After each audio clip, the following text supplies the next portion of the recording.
Hi everyone, my name is Michael from Lane. We're a Solana validator, and you may have seen some of my tweets and Twitter threads discussing Solana technical issues, and in particular the outage that we just had on the 1st of October. Just wanted to create this video to discuss how block production works on Solana, how fork selection works, and to kind of try and understand what exactly happened on Friday that led to us having to restart the network. So let's dive right into it. I've prepared a visualization to try and better explain this. So what you see here is at the top the numbers represent slots. So what we have is 16 slots, and in this scenario we have 10 validators, A to J. In reality, of course, we have over 2,000 validators on Solana and over 1,500 RPC nodes. So a lot of servers participating. Now, here we see the optimal block progression. So what this means is that validator A produces blocks in the slots 1 to 4, and then validator C produces the next 4 blocks, 5 to 8, and then validator G produces 9 to 12, and so on. Just to address some of the terminology, a slot is an opportunity to produce a block. So a slot is a predetermined point in time that is also allocated to a predetermined validator, and that validator should try to produce a block in that slot. Now, sometimes a block is not produced in a slot, so a block is not always equals to a slot, and that's an important distinction. So in Solana we have epochs, and many of you probably know that an epoch is 2.5 days, and to be specific, it is defined as 432,000 slots, but that doesn't mean there's 432,000 blocks in an epoch, because like I said, some are skipped, and recently on average about 5% of slots are skipped. So yeah, so this is the optimal block progression, and you see at the top as well the times. Slot 16, you see I've just put the time there. The average, the default kind of target time for a slot is 400 milliseconds, which is very fast. And a group of 4 slots, as you see, is 1.6 seconds. And I've put them in groups of 4 because on Solana, leader slots are assigned in groups of 4. So a validator will always produce 4 blocks at a time. So every 1.6 to 2 seconds, we have a different validator producing blocks. So it's a very rapid progression of data.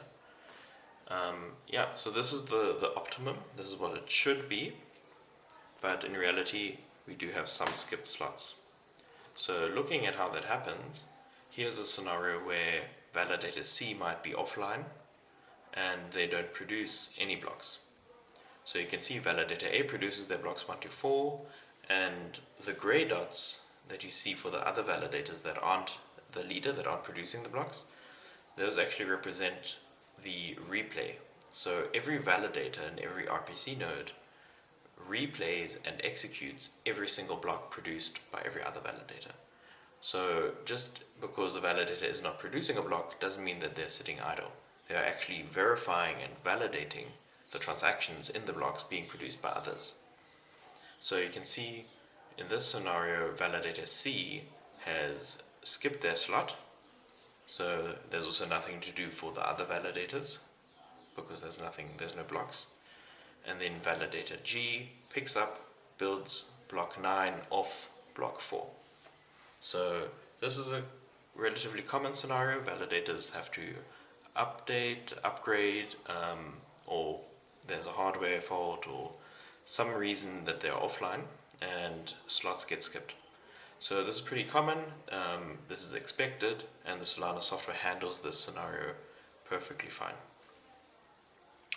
The next scenario is where and this is the most common reason for skipped slots or skipped blocks, is slow replay. So let's look at what's happening here. So validator A produces the blocks 1 to 4. Validator C might be running on suboptimal hardware, they might have a slow network, they might have some other reason that they're not performing optimally right now.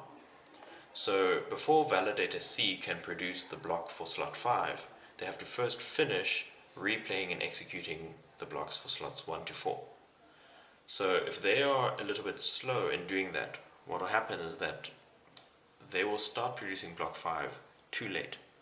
And by the time they actually produce and propagate block 5, the time will have passed so far that it's actually time for slot 9 now, which is the next leader slot.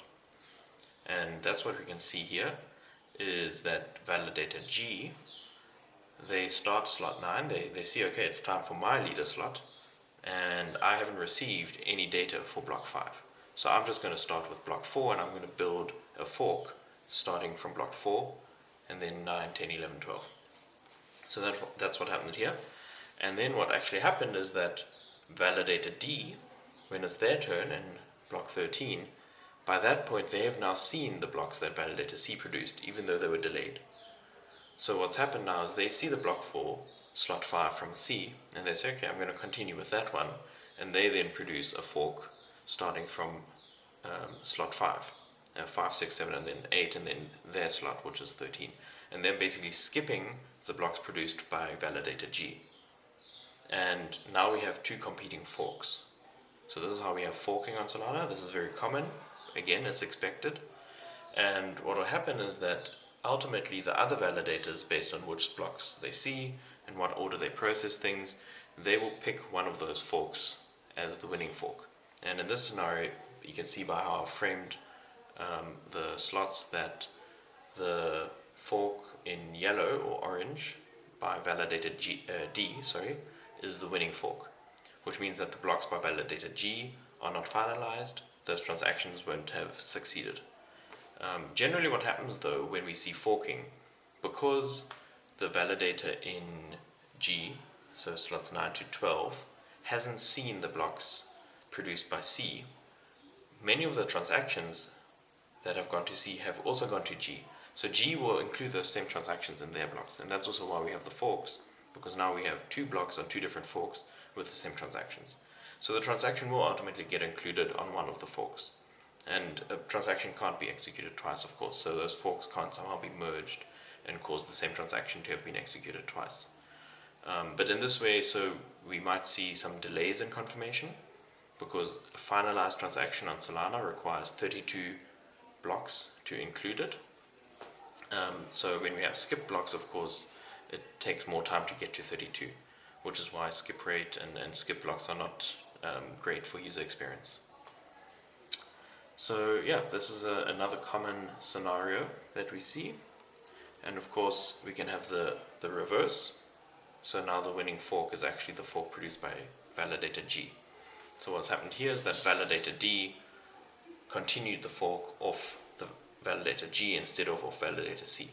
So before, the yellow one won, so you go this way, and now validator D actually went this way. And in the end, it all depends on stake and how the other validators have voted on the validity of the forks. And here's another scenario, because it doesn't always have to be groups of 4 that get skipped or get included. It can happen that 2 out of 4 are included in a fork and 2 get skipped, or 1 or 3, whatever. So this is just to kind of clarify that it can also happen in this way. It doesn't always have to be in groups of 4.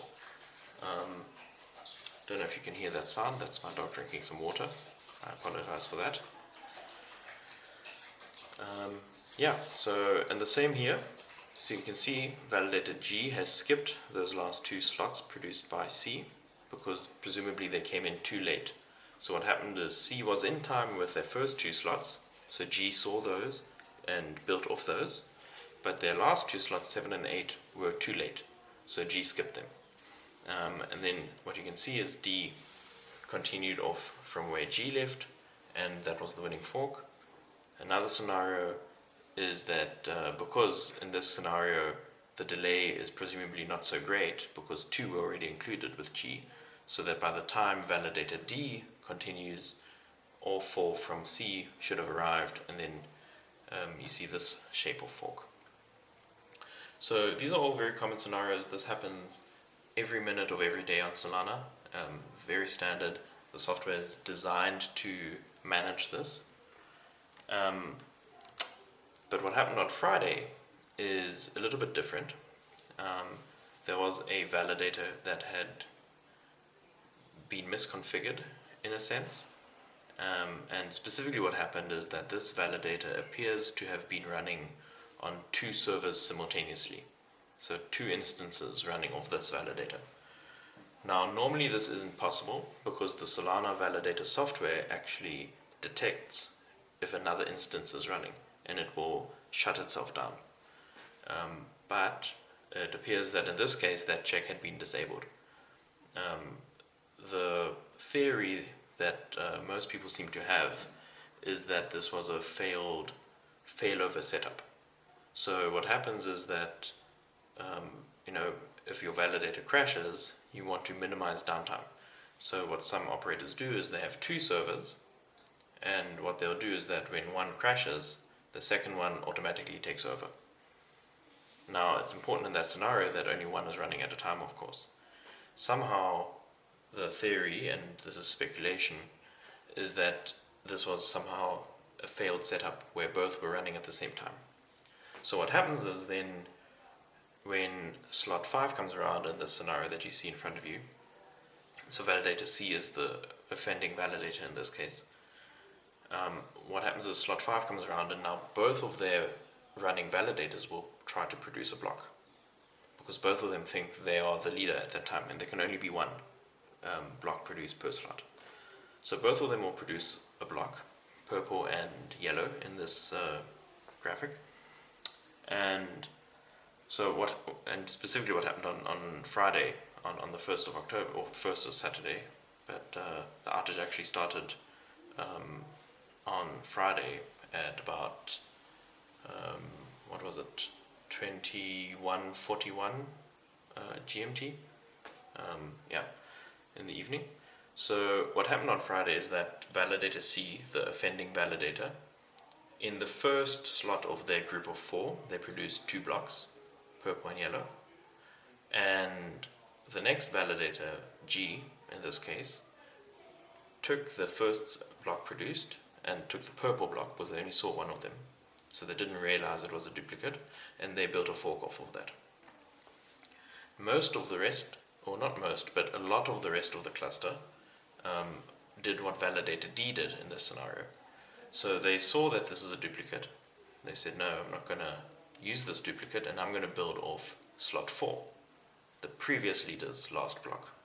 So that's green in this visualization.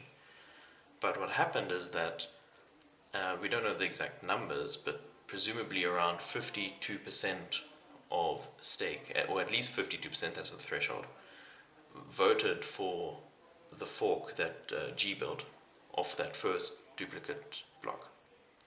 And the rest of the cluster, 40, 45, 48%, however many, they had now built a fork, the green fork, that D built. So now what happens is that they're on a fork which isn't going to win. They can see that. So they say, okay, we need to switch back to the heavier fork, the winning fork. Now the problem is, and this is a very obscure bug that occurred in the Solana source code, that the validators can switch back to another fork, and this is how forks are resolved normally. But when a validator in their code checks to switch to another fork, one of the conditions is that the ancestor slot of that fork can't be a duplicate. So what happened here is that the winning fork, the purple fork, was built off slot 5, block 5, but that is a duplicate block. So the validator tried to switch to block 5, but the source code is saying, hang on, you're not allowed to do that. And these validators were stuck in this perpetual loop of saying, our fork is the wrong fork, we want to switch to the other fork, but we can't. And as a result, neither of these forks were able to achieve a supermajority, which is 66.6% of stake, because that is the amount required for consensus to finalize a block, or to confirm a block rather, and finalization would be 32 blocks later. So in this scenario, we happened to have kind of a tie, a 50-50 tie, which shouldn't have happened. And basically what should have happened is that because we already had a fork that was being built off block 5, the other validators should have been allowed to switch. It's a very uncommon scenario, and duplicate blocks have happened in the past, but in those cases the forks weren't built off them and the validators were able to switch, and it all was resolved automatically. It's only that this specific distribution of stake across the forks led to this outcome where they weren't able to switch. And that led to this scenario where we had these two forks, and the network didn't crash, the validators didn't stop, they kept producing blocks, and the forks kept growing longer and longer and longer because they weren't able to resolve them.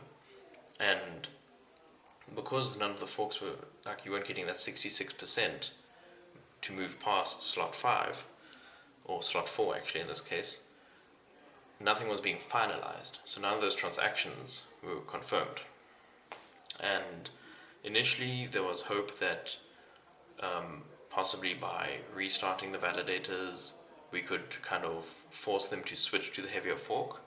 So some operators tried this, and also just trying to understand what was actually happening at the time in the moment. So for about 2 or 3 hours, this is what the validator operators were doing, is trying to understand what was happening and can it be resolved. Eventually it became clear that the only resolution would be to essentially restart with a hard fork at that duplicate slot, which in this graphic is slot 5. So that's what happened in the end, and the real slot number was something ending in 220. So, and I'm just mentioning that because now I'm going to show you some of the logs from our validator to try and just tie everything together and show how this all came to be. So the first one we see here, so you can see the timestamp on the left. So this was on the 30th of September at 21:41, and that's GMT or UTC timestamp. So for us, local time, that was 20 to midnight, so very late, unfortunately. And you can see the validator has now seen, okay, we are on slot 220. The parent of this slot is 219, so it's a linear progression. And the root, which is the last confirmed block, was 188. Okay, so far so good. This is a very normal log line, nothing unusual here. You can see we voted for that block, and you can see from the timestamps that about 370 milliseconds had gone by. So this was a very fast slot as well, which is nice to see. And then you can see shortly after that now we see, okay, this fork starting at 220. So 220, to remind, is the first duplicate block that was transmitted to the cluster. So now our validator 400 milliseconds later has now decided, hang on, we don't like this fork, and we're going to consider it invalid. And you can see here at roughly the same time, the reason for that, this is not the reason yet. Here we can see that the last invalid ancestor is set to 220. So what the validator is saying is that for whatever forks we're considering, 220 is an invalid ancestor. So we don't want 220 in any of our forks.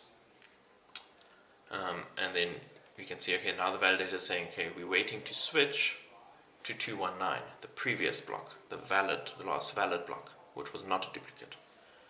So we're resetting to 219 for now. The last duplicate ancestor was 220. So 220 is a duplicate. We want to go back to 219 and continue from there. So we're basically waiting now to see for a fork that starts from 219 that we can switch to.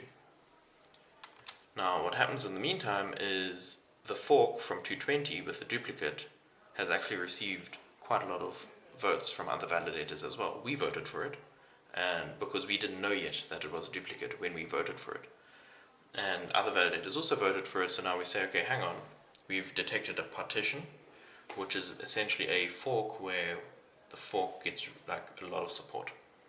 I don't know the exact technical definition of how the Solana developers have chosen this terminology of partition, but essentially it means that, okay, we have a fork that has gained a lot of support, is my understanding. So now we're saying, okay, we want to join the heaviest fork at 219. Our last vote was 220. We're resetting our slot to 219.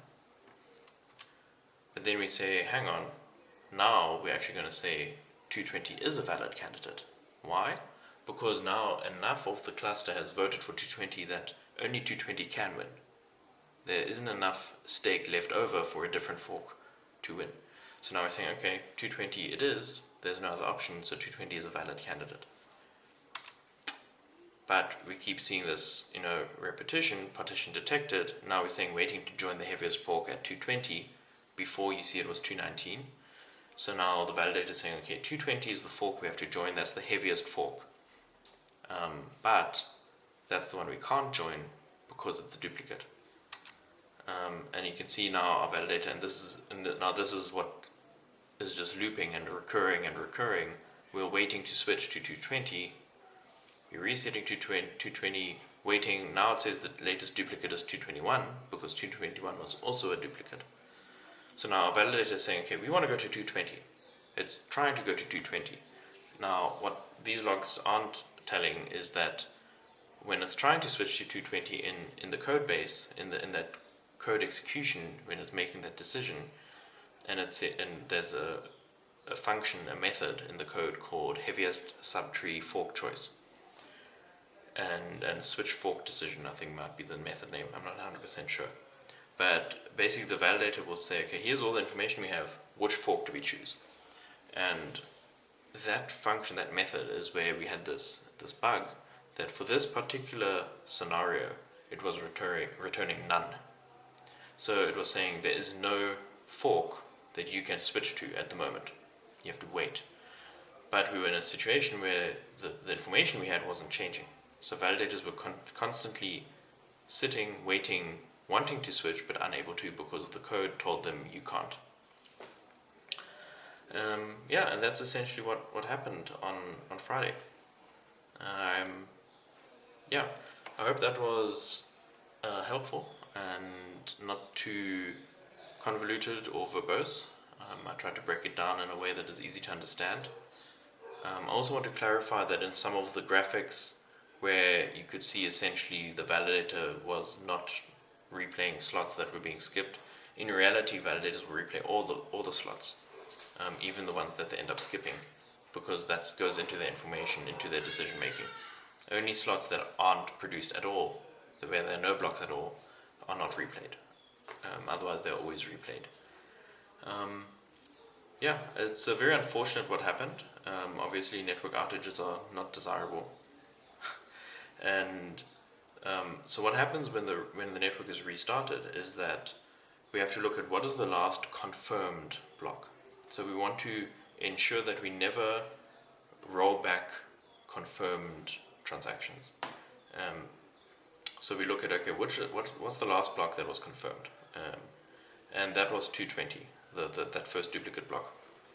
So when restarting the network, what will happen is that validators will generally come together on Discord or some other forum, but at the moment the Discord is the one that is used, but it could be anywhere else really, and they will basically report based on their logs what their validator has seen, what is their last optimistically confirmed slot.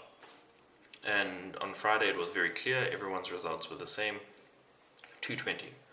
Even for validators that were on the wrong side of the fork, their logs will still show 220 as the last confirmed slot.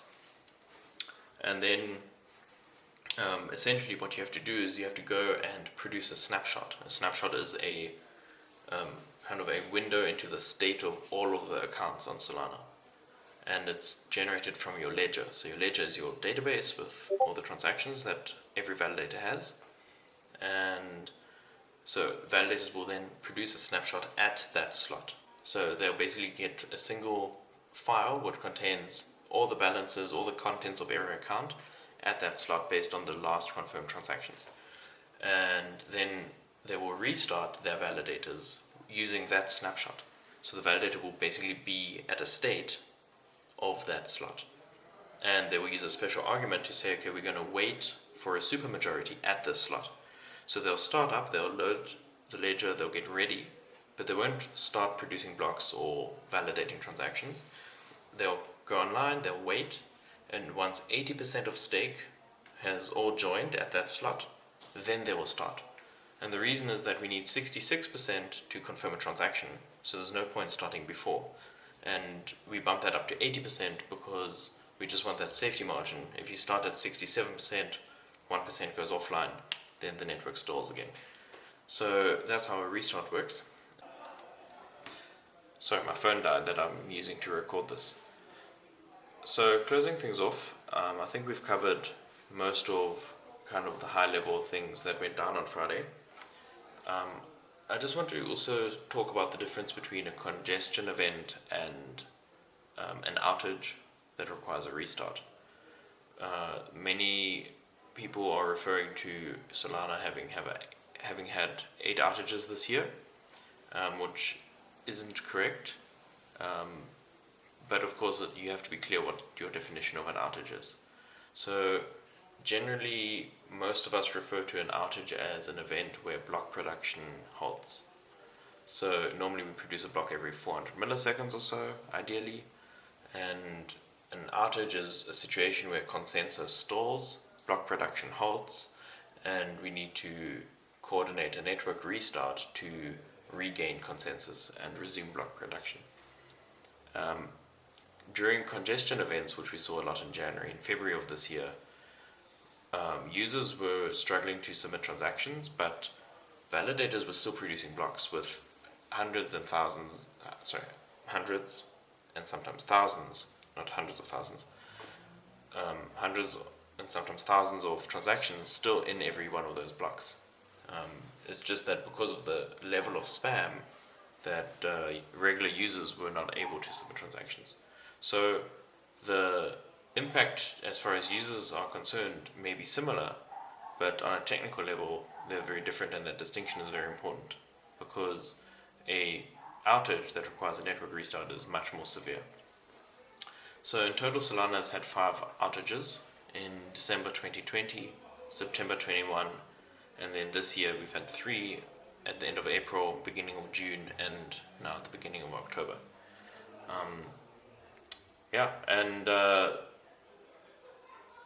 James from Invest Answers also spoke about this in his video that he made yesterday or today, and I just wanted to address that because he referred to 5 outages this year, one on the 6th of January, and that wasn't an outage. I think that was a congestion event.